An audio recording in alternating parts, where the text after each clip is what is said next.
여러분 안녕하십니까? 10월 8일 JCN 모닝뉴스입니다. 홍준표 국민의힘 대선 경선 후보가 어제 울산을 방문해 울산을 수소 에너지 중심 도시로 만드는 데 전폭적인 지원을 약속했습니다.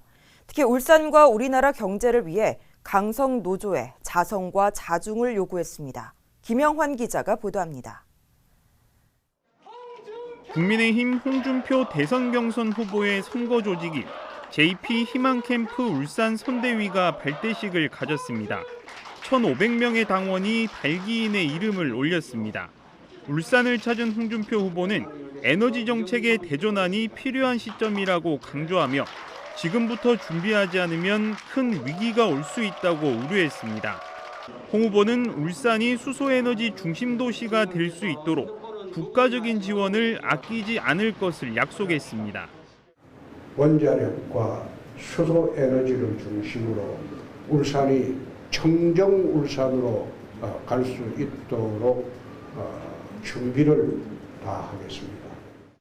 홍 후보는 미국의 최대 부유한 도시에서 파산 상황을 맞은 디트로이트를 예로 들며 강성노조를 비난했습니다. 홍 후보는 울산과 우리나라 경제 위기 극복을 위해 강성노조들의 자중을 요구했습니다. 특히 민주노 쪽을 중심으로 하는 강성노조는 이제는 자중할 때다. 자중하지 않으면 울산이 무너지고 나라가 무너지는 경우가 온다.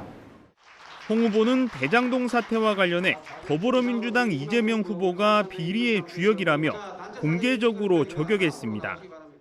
내가 대통령이 되면 이재명이 잡아야 합니다. 저 대장동 비리의 주범 아니냐.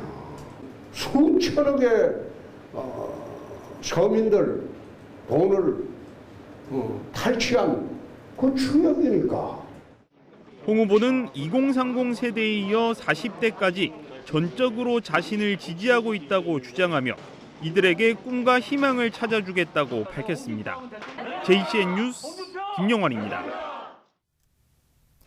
울산 지역 기독인들로 구성된 공평포럼은 어제 기자회견을 열고 더불어민주당 이재명 대선 경선 후보 지지를 선언했습니다.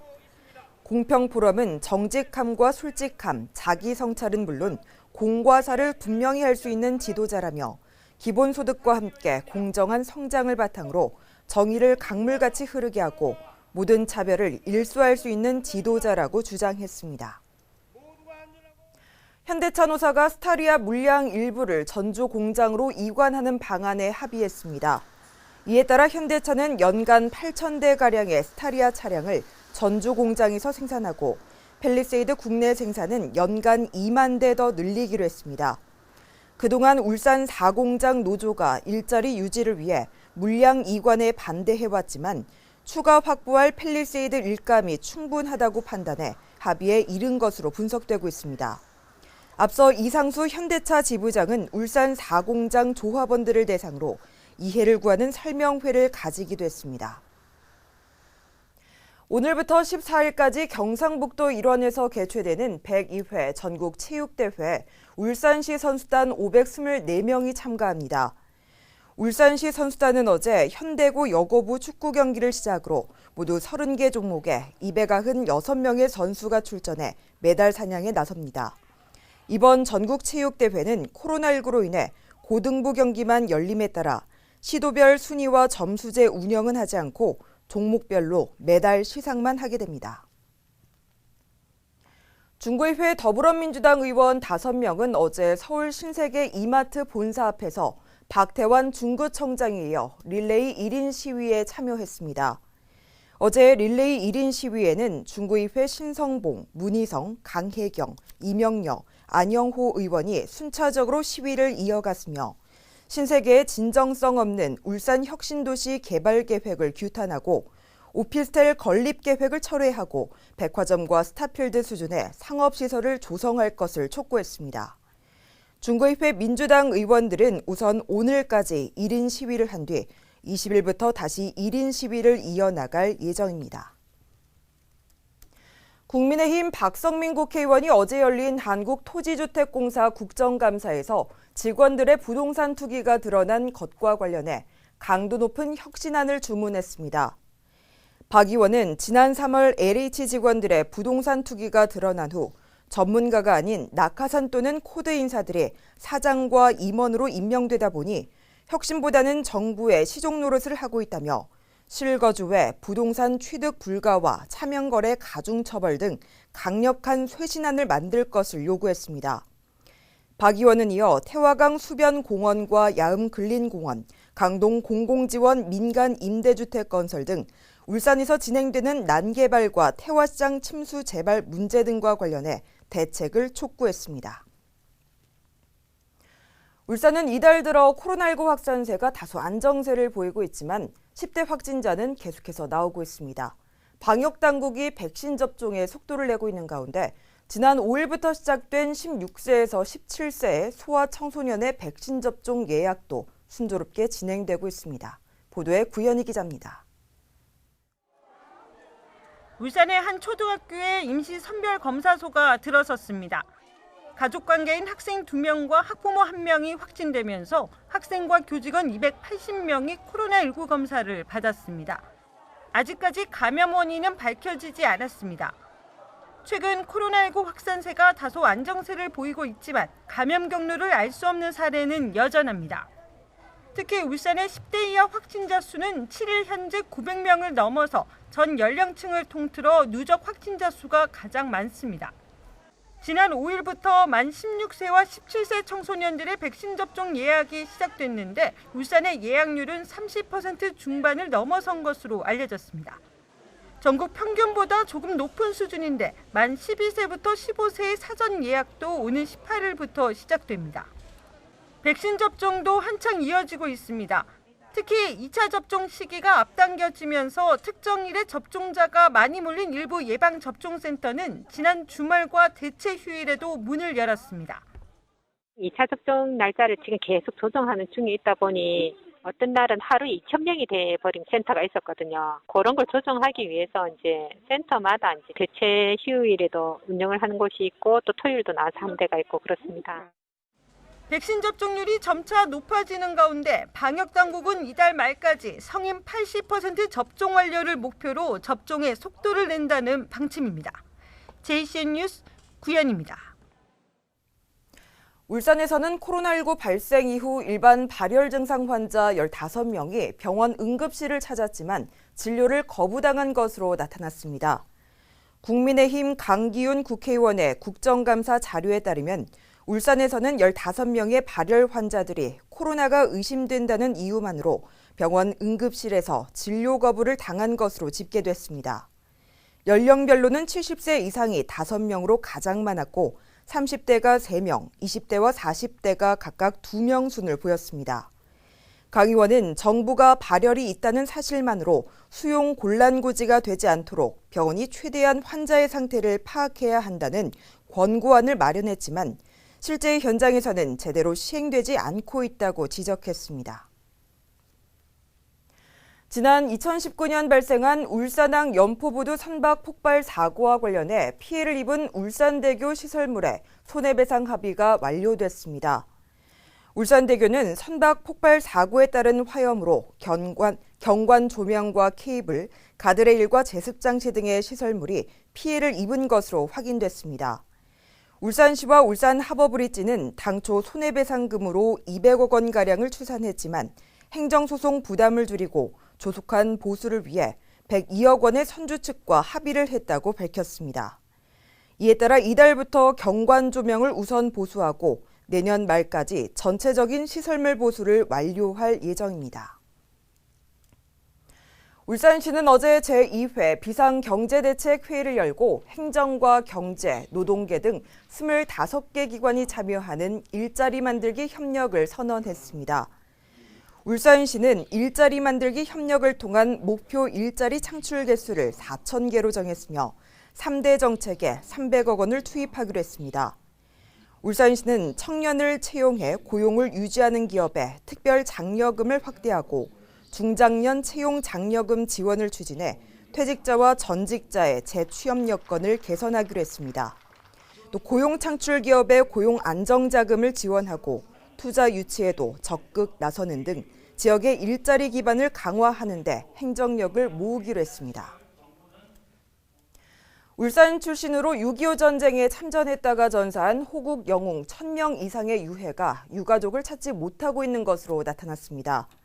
국방부 유해발굴 감시단 등에 따르면 6.25 참전 당시 울산 출신의 호국 영웅 중 유가족과 연락이 닿지 않거나 DNA 시료 채취를 하지 않은 유가족은 1,064명으로 울주군이 597명, 북구가 192명, 남구가 151명, 동구 109명, 중구 15명으로 파악됐습니다.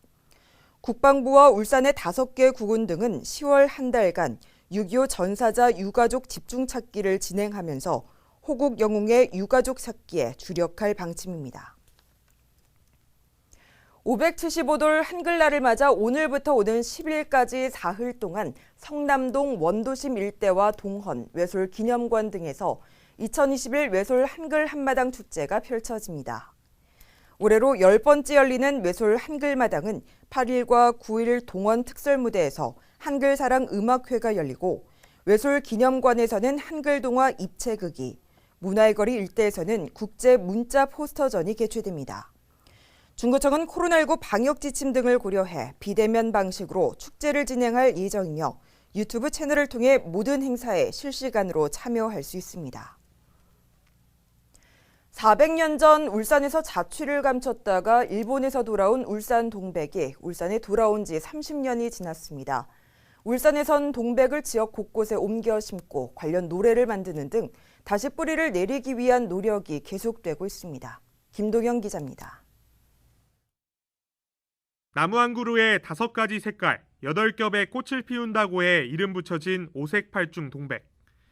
울산에서만 자생하던 희귀종으로 울산 동백이란 이름으로도 불렸지만 정작 울산에선 모두 고사하며 자취를 감췄었습니다. 울산 동백의 명맥을 잇던 곳은 역설적이게도 일본이었습니다. 임진왜란 막바지 외장 가토 기요마사가 울산 학성공원에서 조명 연합군에 포위됐다가 달아나면서 가져가 도요토미 히데요시에게 바쳤던 이 동백이 일본 한 사찰에서 명맥을 이어온 겁니다. 그렇게 잊혀질 뻔했던 울산 동백은 당시 한국예총 울산 지부장이었던 최종도 씨의 노력으로 1992년 울산으로 돌아왔습니다. 이게 혼이 울산이다. 그런 생각으로 내가 죽을 때까지는 이걸 해결하고 좋겠다. 그런 생각을 가지고 울산 동백이 400여 년 만에 고향에 돌아온 지도 30년이 흘렀습니다. 당시 일본에서 들여와 천안과 사천 등에 나눠 심었던 울산 동백 3그루 가운데 살아남은 건 울산시청에 심었던 한 그루뿐입니다. 이후 광복 70주년이었던 2015년에는 원자생지였던 학성공원에도 울산 동백이 심어졌습니다. 작년에는 중구가 울산 동백을 지역 브랜드로 활용하는 등 명맥을 이어가기 위한 활동이 계속되고 있습니다. 울산 동백은 자랑스러운 우리 울산 중구의 대표 꽃입니다. 이곳에서 영원히 뿌리를 내리고 활착하여 아름답게 꽃피우기를 바랍니다. 올해는 회기 30주년을 맞아 최종두 씨가 지은 시에 곡을 붙여 가곡과 가요로 만들어 앨범에 담았습니다. 타국에서 잊혀질 뻔했던 울산 동백이 지역에서 다시 뿌리를 내려가고 있습니다. JCN 뉴스 김동현입니다. 제25회 노인의 날 기념식이 어제 울산시청 시민홀에서 열렸습니다. 어제 기념식에서는 18명이 국무총리와 보건복지부 장관, 울산시장 표창을 받았습니다. 또 울산시는 올해 100세가 된 어르신 22명에게 건강과 장수를 기원하는 장수 지팡이를 전달했습니다. 올해 노인의 날 기념식은 코로나19 상황을 감안해 기념식만 대면으로 진행됐고 경연대회와 축하 공연은 비대면으로 진행됐습니다. 경찰이 다음 달 말까지 가을 행락철 교통안전 대책을 추진합니다. 울산경찰청은 최근 3년간 교통사고를 분석한 결과 가을 행락철인 10월과 11월 교통사고 발생 건수가 월 평균 370.2건으로 전체 월 평균 334.5건에 비해 10.7%가 높게 나타났다고 밝혔습니다. 이에 따라 울산경찰청은 오늘부터 다음 달 말까지 주요 행락지와 인근 도로에 교통경찰관을 배치하고 교통사고가 많이 발생하는 지역을 중심으로 예방 순찰은 물론 교통사고와 직결되는 위험 행위에 대해서는 집중 단속을 벌일 예정입니다. 축구장의 20배에 달하는 산림을 훼손한 혐의를 받고 있는 울산의 한 영농조합법인 실소유주가 검찰에 송치됐습니다. 경찰은 지난주 구속된 해당 영농조합법인 실소유주 A씨를 특정범죄 가중처벌법상 산림훼손 등 5가지 혐의로 어제 검찰에 송치했습니다.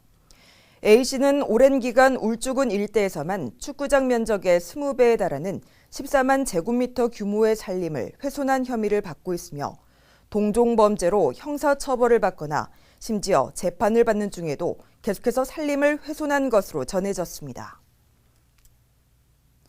울산에서 승강기 결함으로 시민들이 승강기에 갇히는 사고가 최근 5년간 증가하고 있는 것으로 나타났습니다. 더불어민주당 박재호 국회의원이 승강기 안전공단으로부터 받은 자료에 따르면 울산 지역 승강기 중대 고장 건수는 2017년 12건이었으나 지난해에는 378건으로 늘어났으며 올 들어서도 6월까지 194건이 발생한 것으로 나타났습니다. 또 해마다 600개 이상의 승강기가 사고 예방을 위해 의무적으로 받아야 하는 안전검사를 받지 않은 채로 운행 중인 것으로 드러났습니다. 울산 건강연대는 어제 기자회견을 열고 울산대병원 청소 노동자들이 코로나19 사태 속에 평소보다 50% 증가한 폐기물을 처리하고 감염물 세탁과 수거 등 위험한 작업을 수행했지만 병원 측이 임금 인상 등에 소극적이라며 적극적으로 협상에 나서야 한다고 주장했습니다. 이들은 울산대병원이 상급 종합병원으로서 파업을 하는 청소 노동자들을 위해 이에 걸맞는 사회적 책임을 져야 한다고 말했습니다. JCN 모닝뉴스를 마칩니다. 함께해 주신 여러분 고맙습니다.